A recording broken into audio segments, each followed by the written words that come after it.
getting into our first segment of the day here and Karl-Anthony Towns, where he was diagnosed this morning with a meniscus injury. Now, there's been a little bit of conflicting reports here as to whether or not it has been confirmed that his meniscus is torn, but it seems to be leaning in that direction. He is listed out indefinitely, so this is a brutal blow for a Minnesota team that is currently sitting at the top of the Western Conference standings. They have the second best record in the NBA, so this is a really tough blow for them and for Minnesota fans in general that were having, one of the best seasons of the past couple decades. The Timberwolves have not been necessarily an elite franchise as a whole, and now once everything seems like it is sort of shaping together, they get hit with this, and it is really unfortunate. And I guess it comes down to how long Karl-Anthony Towns is going to be out, but I do think that in the short term, this isn't necessarily the blow that it could be to other teams when you talk about losing their second best player on the roster. Obviously, Karl-Anthony Towns is an incredible scorer. I know that sometimes the maturity and the consistency with him can be a little bit questioned, but there is no doubt he has improved on the defensive end, which has been a big step for the Timberwolves, and just the pure scoring that you get out of him is, of course, very impactful.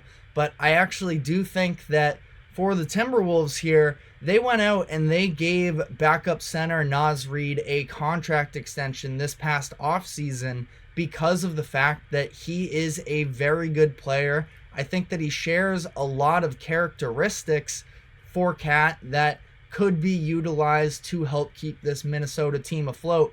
Now, you lose a little bit of a depth, and that's why, as we start to talk about the playoffs, obviously a deep run would be very detrimental to not have Towns, but I think that Naz Reid is potentially a better defender. He can also shoot from outside as well, and he provides a lot of positive aspects for this Timberwolves team that I think, again, on a game-to-game basis, they wouldn't be necessarily torn apart by the absence of Karl-Anthony Towns. And again, I don't want to undermine how good Cat is, of course, but I think that it's more so a statement on Naz Reid and how he can be a very reliable guy. I thought that there were some Karl-Anthony Towns trade rumors this past offseason, and honestly, I mean, at that point too, we were looking at where his fit with Rudy Gobert next to him was not really working out necessarily, but he took strides in order to improve that way. The Minnesota Timberwolves offense as a whole sort of worked out some of those kinks, but Naz Reid is still an incredible option for them, and I think that he can eat up at least a lot of these regular season minutes, and depending on a playoff matchup, they could still get through a first round series, because you're not going to get the level of offensive production necessarily from Reid, but he still shoots 41% from beyond the arc, which is, of course, very impactful for them. This is a team that is built more so on their defense than anything else, and again, I think that Reid is a very passable option for Towns, who he's, again, taken steps in the right direction on the defensive side of the ball, but I still don't view Towns as an elite defender necessarily, and I think that when you talk about Reid here, he still has the size to, match at least some of it. He's 6'9". It doesn't at all take away from how big this Minnesota Timberwolves team is. That is one of the first things you talk about in terms of what you see them as in terms of a playoff threat. But again, it's once you get into some of those deeper playoff series, specifically I'm looking at the Nuggets, because that is the team in the Western Conference right now that has the target on its back in order to make it out of the Western Conference, you are likely going to have to be the one to take down the reigning champs. And this is where I grow a little bit more concerned, because I think that you need a plethora of big bodies to try and match up with Jokic. He's not necessarily the crafty type of player that is seeking out tons of contact and trying to get himself to the free throw line, but you still do need to be able to throw out a variety of different looks. The ball movement with this Denver Nuggets team, I know that we talked about yesterday on the show. It feels though some of that ball movement has been a little shaky with the Nuggets as a whole. They've been turning the ball over a lot more frequently than it typically feels like they should be, considering the level of playmakers that they have on that roster. But again, I think that for the Wolves here and their overall aspect, it shouldn't be too much of an overreaction. Now, the top of the Western Conference, of course, is very tight in terms of seeding. So yes, while they are the number one seed, they are actually tied in terms of games back with the Thunder, and with just the Thunder. The Nuggets are one game back. So still very contentious. I don't think there's going to be a drastic fall off though with how their regular season goes from here. Now, it's interesting because, again, one way or another, they are likely going to have one of the top seeds in the Western Conference. I mean, realistically, let's say they go on this horrendous losing streak down the stretch of the year. There's not that much left in the season, just about 20 games for a lot of these teams. I believe they have 20 exactly, and they are 6 games ahead of the 5th seeded New Orleans Pelicans. So in all likelihood, they are going to host a playoff series. And you look at some of these teams towards the bottom of the play-in tournament and that threshold, it is the Sacramento Kings, Dallas Mavericks, Golden State Warriors, and LA Lakers.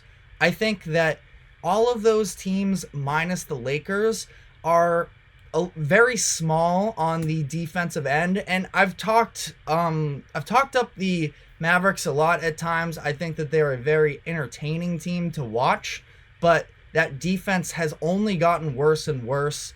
I think that for as tremendous of a season as we are seeing from Luka Doncic, and I absolutely am not trying to put him down, some of the defensive statistics with him are pretty alarming. I came across a website as of late. It's free for everyone. It is centersculture.com, and what it does is have a lot of game logs that provides more of a defensive perspective on a lot of these games, and shows points allowed, what kind of field goal percentage you allowed.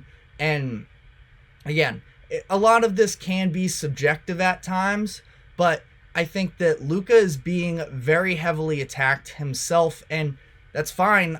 Obviously Luka is there for the offensive centerpiece more than anything else, but it starts with him, and I think that just the team as a whole, the perimeter defense, is very alarming to me. I like what Derek Lively has been able to produce for them, but he did get injured the other night as well, or at least was limited in minutes in their matchup the other night. As I quickly look through my notes here, that was a game against the Pacers where they allowed 137 points as a whole. Pacers are a tremendous offense, but again, and I'm not trying to go on too much of a Mavericks rant here specifically, but again, just these teams as a whole. Sabonis is another one. He's incredible, but when he gets matched up against size on the other end, I think that he can be a lot more vulnerable. Now, a statistic came out last night that Sabonis is now 9-0 in his career against Anthony Davis, which is pretty incredible, honestly. I mean, Davis last night really struggled in the Lakers loss. We're going to be getting into more of that in the following segment. But again, I just think that these other teams that are in the play-in tournament can definitely be taken advantage of with size, with good defense. And I do think that the Timberwolves are able to do so even if they don't necessarily have Towns. Now, I'm not sure what the exact typical time length is for a torn meniscus. It obviously doesn't sound good, and I think that it's a very real chance that Towns could be out for the remainder of the season, which would be really devastating for the Timberwolves and their fans who have been looking forward to finally having a real chance in one of these series. Obviously, the past, season and 3/4, call it, the past 2 seasons have been pretty up and down with them in terms of the Gobert trade, seemingly overpaying for him when it first came out. Then the fit was ugly. The team imploded on themselves at the end of last regular season with Kyle Anderson and Rudy Gobert fighting, with Jaden McDaniels injuring himself, punching a wall that took him out for the playoffs. And now to come into this year with a refined Anthony Edwards and looking to... now they have that real identity, and it's all sort of worked out in a way that has them at the top of their conference, and now they could potentially be, again, I don't think so, but they could potentially be without their second best player, their all-star player, and potentially be bounced in the first round. Would be pretty devastating. And I'm still not selling stock on the Timberwolves in terms of if you were to have their over-under for season total wins. They're probably already close to it as it is, but I don't expect this big drop-off in terms of their production for the rest of the season, and I still think they could very likely win a playoff round without Karl-Anthony Towns. I think you could maybe make an argument that in terms of impact, I don't know. I don't want to make this a slanderous thing by any means, but I think what Rudy Gobert brings on the defensive side is so crucial to them, being their interior anchor, having the size. Towns was a nice add-on to that size, but Naz Reid, again, standing at 6'9", he can fill some of that void as well. I also think that we saw how they played without Mike Conley for stretches this year. And Mike Conley, he's obviously at a more advanced age now at this point. I think that it's been almost a little bit telling about the rest of the team that they have been relying on this 36-year-old point guard as much as they have, but just in terms of initiating their offense and getting high-quality looks, it's part of the reason why some of their crunch time offense hasn't been quite as smooth as you would ideally want from them. But again, I think that there are still a lot of very impactful players in this starting lineup for them, and I think that the way that they typically play these games means that in terms of being a defensive force and having a lot of the pressure that you put on other teams on the defensive side of the ball, I think that it means if you lose out on a little bit of scoring, you can still get away with it to some degree. I think there's a good chance that this could catapult Naz Reid into more consistent starter discussions in terms of where he goes from here, where the Timberwolves are likely going to have to make some financial decisions. And I think that Reid is a very high-quality player that is about to get some good attention as a result of this opportunity. But that is all we have time for on this subject. We are going to be taking our first break of the day. When we come back, we will be talking about the Lakers and the updates on LeBron James' injury. So stick with us, and we will be right back.